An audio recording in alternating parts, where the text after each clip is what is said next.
మా లపాకి బామ్మ వచ్చింది. బామ్మ ఏం మాడుతుంది చూద్దారండి. మనం చూస్తే చాలా బాధ అనిపించింది.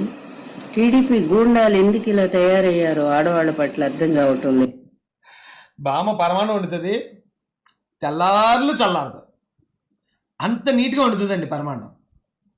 జగన్మోహన్ రెడ్డి గారికి మాత్రం మా బామ్మగారు అంటే చాలా ఇష్టం. లపాకి బామ్మగారు అంటే ఏ ఇష్యూ ఉన్నా సరే బామ్మ నువ్వు వెంటనే స్పందించు అంటాడు. బామ్మ కూడా అలా ఎలా ఉన్నది అలాగ వచ్చేసింది. నాకు తెలిసి మొంగ కూడా కడుక్కున్నట్లేదు, మొంగ కూడా కడుక్కోకుండానే వచ్చింది అంతే. వచ్చేసి బామ్మ పరమాణం మేకింగ్ మొదలు పెట్టేసింది. లేదు నిజంగానే వీళ్ళకి ఆ తల్లి చెల్లి అందరు ఉన్నారు కదా.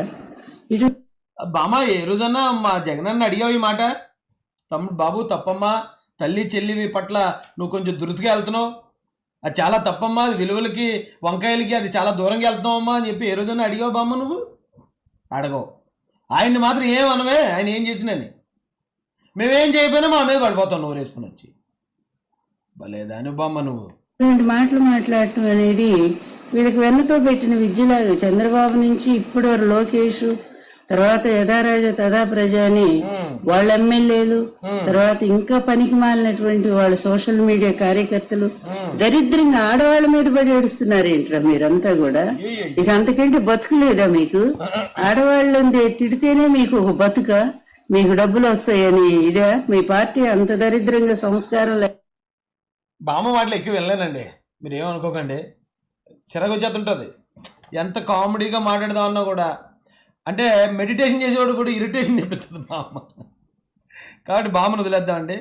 ఈవిడెవరో మాట్లాడుతున్నారు మేడం గారు, ఈవిడెవరో మాట్లాడుతున్నారు, ఇంక వదిలేద్దాంలేండి. ఇంక వీళ్ళందరూ పాపం వైసీపీ హెడ్ ఆఫీస్ నుంచి ఫోన్ వచ్చి రోజా గారిని పలానా ఆయన ఎలాగన్నారు, మీరు అర్జెంట్ కండలకు ఖండించేయండి, మీరు అక్కడ వీడియో తీసి బిట్లు పంపించేయండి, మేము అక్కడ వేసేస్తామంటారు. వీళ్ళు పంపించేస్తారు అంతే, అంతకుమించి ఏముండదండి. అయితే మీ అందరికీ ఒక నీతి చెప్తానండి. రోజా గారు గురించి భాను గారు మాట్లాడింది మహిళ మీద మాట్లాడడం అంటున్నారు. ఇందాక రోజా గారు కూడా ఏమన్నారు, పర్సనల్గా అటాక్ చేశారు, నన్ను పర్సనల్గా దాడి చేయడం ఎంతవరకు కరెక్ట్ అండి అంటున్నారు. ఇప్పుడు నిజమే, మొన్న చేబ్రోలు కిరణ్ భారతిరెడ్డి గారి కోసం ఏదో మాట్లాడినప్పుడు మేము అందరం ఖండించాం కదా. ఎందుకంటే ఇంట్లో ఉండే మహిళ, భర్తని పిల్లల్ని చూసుకునే మహిళ, ఆవిడేమో బయటకు వచ్చి రాజకీయాలు మాట్లాడినప్పుడు భారతిరెడ్డి గారి గురించి అలా మాట్లాడటం తప్పు అని నేనైతే చాలా సీరియస్గా ఖండించాను. నేనే కాదు, మొత్తం అందరూ ఖండించారు. ఎందుకు? భారతిరెడ్డి గారు ఎవరిని విమర్శించరు. ఆవిడ బయటకు వచ్చి ఆవిడ ఆ భర్తకి ఏం సపోర్ట్ చేసుకుంటుందో, పిల్లల్ని ఏం చూసుకుంటుందో లోపల, కానీ మామూలుగా బయటకు వచ్చి ఆవిడ ఎవరిని విమర్శించదు. విమర్శించినప్పుడు వాళ్ళ గురించి మాట్లాడే హక్కు ఎవరికి లేదు. అలాగే గతంలో కూడా ఇప్పుడు ఇందాక ఈ బామ్మ లపాకి బామ్మ అంటది, దాని నెక్స్ట్ వస్తుంది, మీ ఇంట్లో వాళ్ళే వాళ్ళంటే మీరు వచ్చేస్తారు అంట. అక్కడ భువనేశ్వరమ్మ కూడా ఒక గృహిణి, ఒక తల్లిగా, ఆ కుటుంబ వ్యాపారం చూసుకునే ఒక కుటుంబ పెద్దగా ఆవిడ ఉంది తప్ప ఏ రోజు బయటకు వచ్చి రాజకీయాలు మాట్లాడలేదు. అలా మాట్లాడిన ఆవిడ్ని ఎవరన్నా తప్పుగా మాట్లాడారనుకోండి, వాళ్ళు అసలు ఒక అబ్బు పుట్టిన వాళ్ళు కాదని అర్థం, ఎదవలని అర్థం. కానీ భువనేశ్వరమ్మ వేరు, భారతిరెడ్డి గారు వేరు, వాళ్ళిద్దరూ గృహిణులుగా మనం తీసుకోవచ్చు పరిగణలోకి. రోజా గారు వేరు, ఎందుకంటే రోజా గారు ఆవిడ డైరెక్ట్ పాలిటిక్స్లో ఉంది. పైగా మళ్ళీ ఇంకోటి కూడా చెప్పొచ్చు, రోజా గారితో పోలిస్తే ఇప్పుడు పుష్ప శ్రీవాణి గారు ఉన్నారు, లేదా విడుదల రజనీ గారు ఉన్నారు, ఇంకా ఒక వనిత గారు ఉన్నారు, సుచరిత గారు ఉన్నారు. ఓకే, వాళ్ళు మహిళలే, వాళ్ళు పొలిటీషియన్లే. మళ్ళీ వాళ్ళు ఎవరన్నా తిట్టినా కూడా మనం ఖండించవచ్చు, ఎందుకంటే వాళ్ళు కూడా ఎప్పుడు ఎవరిని పర్సనల్గా తిట్టరు. అది వైసీపీ నాయకులే. మళ్ళీ నేనే చెప్తున్నాను, ఆవిడ పుష్ప శ్రీవాణి గారిని తీసుకున్నా, లేకపోతే విడుదల రజనీ గారిని తీసుకున్నా, సుచరిత గారిని తీసుకున్నా, మాజీ హోంమంత్రి అయిన ఇంకొక వనిత గారు, మాజీ హోంమంత్రి సుచరిత గారు, వాళ్ళు ఎప్పుడు ఎవరిని ఏమన్నారు కాబట్టి వాళ్ళు ఎవరన్నా వాళ్ళని కించపరుతూ మాట్లాడినా కూడా తప్పే. కానీ రోజా గారు అలా కాదే, పర్సనల్గా నన్ను అటాక్ చేయడం ఏంటి అంటుంది ఆవిడ మాట ఒకటి వినిపిస్తాను రండి మీకు. చంద్రబాబు నాయుడు కొడుకు లోకేష్ గారు వాళ్ళ ట్యూషన్ టీచర్ కి ఎలా లేపకపోయి కడుపు చేశాడో అందరికీ తెలుసు. ఏమంటే ఇలాంటి మాటలు మాట్లాడే ఆవిడ్ని ఒక గృహిణిగా, ఒక తల్లిగా, లేకపోతే ఒక మహిళామణిగా, శిరోమణిగా ఎవడని గుర్తింతాడండి? ఇప్పుడు ఇవిడ అంటుంది నన్ను పర్సనల్గా టార్గెట్ చేస్తున్నారు. మరి ఇదేంటి, దీన్ని ఏమంటారు? లోకేష్ గారు వాళ్ళ ట్యూషన్ టీచర్ని ఏమన్నది మీరు విన్నా? నేను మాట్లాడే నాకే అభ్యంతరకరంగా ఉంది. అది ఎవరు ఆ ట్యూషన్ టీచర్ గారు ఎవరు? రోజా గారు మీకు ఏమైనా చుట్టం? ఆవిడ మీతో చెప్పింది వచ్చి తప్పు కదా, ఇలాంటి అబండాలు వేయటం. అంటే ఆడవాళ్ళ క్యారెక్టర్ మీద ఏదైనా అభాండం ఎత్తేనే తప్ప మగవాళ్ళ క్యారెక్టర్ మీద వేసేయచ్చా ఏనన్నా?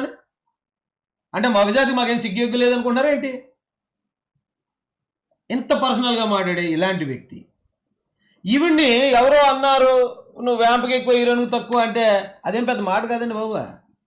అవతలని బట్టి ఉంటుంది మనం మాట్లాడే మాటకున్న వాల్యూ పెరగటం తగ్గటం. ఒక మంచి వ్యక్తిని ఎదవాన్ని తిట్టినా కూడా అదేంటిరా అంత మంచోడిని ఎదవాన్ని తిట్టో అంటారు.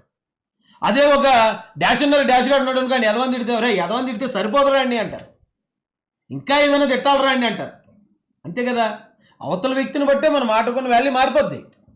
ఈవేళ భానుగారు మాట్లాడిన మాట ఏదైతే ఉందో, ఒకవేళ ఆ మాట వేరే మహిళల కోసం, ఇప్పుడు నేను చెప్పిన ఈవిడితో పాటు సహచర మంత్రులు ఉన్నారు కదా, వాళ్ళు ఎవరి గురించి అని ఉంటే అది కొంచెం తప్పుగా పరిగణలో తీసుకోవచ్చు. బట్ ఈవిడంటే అది సరిపోదు నిజానికి ఈవిడ మాట్లాడే మాటలకి. అంటే ఈవిడ ఇంకా ఏం మాట్లాడి చూపిస్తానండి ఆడి ముచ్చాలి.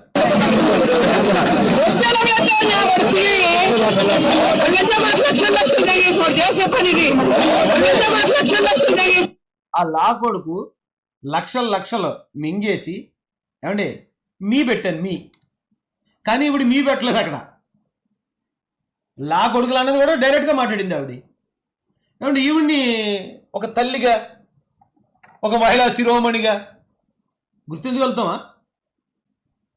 ఈవిడ ఇలా మాట్లాడుతుందండి. ఎన్టీ రామారావు గారు చనిపోయినప్పుడు మరి చంద్రబాబు నాయుడు గారు ఎవరింట్లో ఉన్నాడో ఏం చేస్తున్నాడో అవి చెప్తే మేము సంతోషిస్తాం. 76 సంవత్సరాలు పెద్ద ఆయన్ని ఈ వయసులో ఆయన చనిపోయినప్పుడు ఈవిడ ఎవరింట్లో ఉన్నాడో ఏంటండి ఈ మాటలేంటి? ఇప్పుడు ఈవిడ వెళ్ళిపోయి పతివ్రత పర్వాన్ని ఉంటే చల్లారలేదని ఆ నాలుడు ఏదైతే ఉందో ఎలాంటి వాళ్ళు కదా, ఈవిడ పోలీసుల ముందు నుంచి ఏమంటుందండి? ఇప్పుడు నన్ను పర్సనల్గా టార్గెట్ చేస్తున్నారండి. రాజకీయాలుగా మాట్లాడితే పర్లేదండి, క్యారెక్టర్ అసాసినేషన్ చేస్తున్నారండి. ఏంటిది మరి ఇదేంటిది? దీన్ని ఏమంటారమ్మా? నీదే నోరా? నువ్వేమో తిట్టుకుంటూ పోతావా? నువ్వు ఎవరిని పడితే వాళ్ళని గలీజు మాటలన్నీ మాట్లాడేస్తావా? నిన్నెవరన్నా ఒక్క మాట, అతను నిజం చెప్పాలంటే ఇంకా రోజా గారి గురించి మాట్లాడే మాటల్లో చాలా హుందాగా మాట్లాడాడు భాను గారు. 2000 రూపాయలు లంచం తీసుకున్నాను అన్నాడు, తప్పలేదు. వ్యాంప్కి ఎక్కువ హీరోయిన్ తక్కువ అన్నాడు. వ్యాంప్ కూడా సినిమాలో క్యారెక్టరే, హీరోయిన్ సినిమాలో క్యారెక్టరే, అంతే తప్ప ఆ హీరోయిన్ అంటే పెద్ద ఏదో దాన్ని ఏమనాలి, ఓ విలువైన వస్తువులాగా, వ్యాంప్ క్యారెక్టర్ వేసే వాళ్ళు అందరూనేమో డి గ్రేడ్ వస్తువులాగా, బి గ్రేడ్ వస్తువులాగా, అలా ఏం కాదు కదమ్మా. ఎందుకు ఇంత చిన్నదాన్ని పట్టుకుని ఎందుకురా బాబు ఇంత సింపి శాట అంత చేస్తారు? మాలాంటి వాళ్ళని వచ్చి మొత్తం పోస్ట్ మార్టం చేసి అన్ని ఓపెన్ చేసి చూపించేసుకునేలా చేస్తారు. ఎందుకంటున్నాను, రామారావు గారు చనిపోయినప్పుడు మరి చంద్రబాబు నాయుడు గారు పచ్చకామెరలోకి లోకమంతా పచ్చగా కనిపిస్తుందని, పవన్ కళ్యాణ్ కి ఆడపిల్లని చూస్తే ఏం కోరిక, లోకమంతా పచ్చగా కనిపిస్తుందని, పవన్ కళ్యాణ్ కి ఆడపిల్లని చూస్తే ఏం కోరికలు పుడతాయో, ఏం చేయాలనిపిస్తుందో. ఒక తల్లికి, ఒక భార్యకి, ఒక గృహిణికి ఎదుట వ్యక్తి అంటే పవన్ కళ్యాణ్ అనే వ్యక్తి ఆయన కళ్ళ నుంచి మహిళల్ని ఎలా చూస్తున్నాడో, ఏం చేయాలని అనుకుంటున్నాడో ఊహించుకోవాల్సిన అవసరం ఏమైనా ఉందంటారా? మనకి ఏదైనా అవసరం అది? ఒక మగోడు ఒక మహిళ వంక ఏమని చూస్తున్నాడు, ఏం చేద్దామని అతను అనుకుంటున్నాడు. ఎందుకంటే ఇలాంటి మాటలు మీరు ఇప్పుడు గురించి ఇంత వెనకేసుకొస్తున్నారు అంటే వైసీపీ వాళ్ళ గురించి కాదు, మా ప్రజలకు తెలియాలి కాబట్టి చెప్తున్నానండి. ఈవిడ్ని భాను గారు అన్న మాట ఇందా నేను అన్నాను కదా, ఎదవా అని ఎవరన్నా తిడితే, మంచోడిని తిడితే ఎదవా అన్న మాట పెద్ద మాట. ఒక క్రిమినల్ దేడ్డిమార్ గారిని తిడితే ఎదవన్న మాట చాలా చిన్న మాట. మాట ఒకటే, వ్యక్తిని బట్టి దాని అర్థం పరమార్థం మారిపోతుంది. అలాగా ఆ మాటలను మీరు పరిగణలో తీసుకోకుండా ఆయన ఎవరిని గురించి ఆలోచించాడు, ఎవరిని గురించి ఆ మాట్లాడాడు అనేది పరిగణలో తీసుకోవాలి.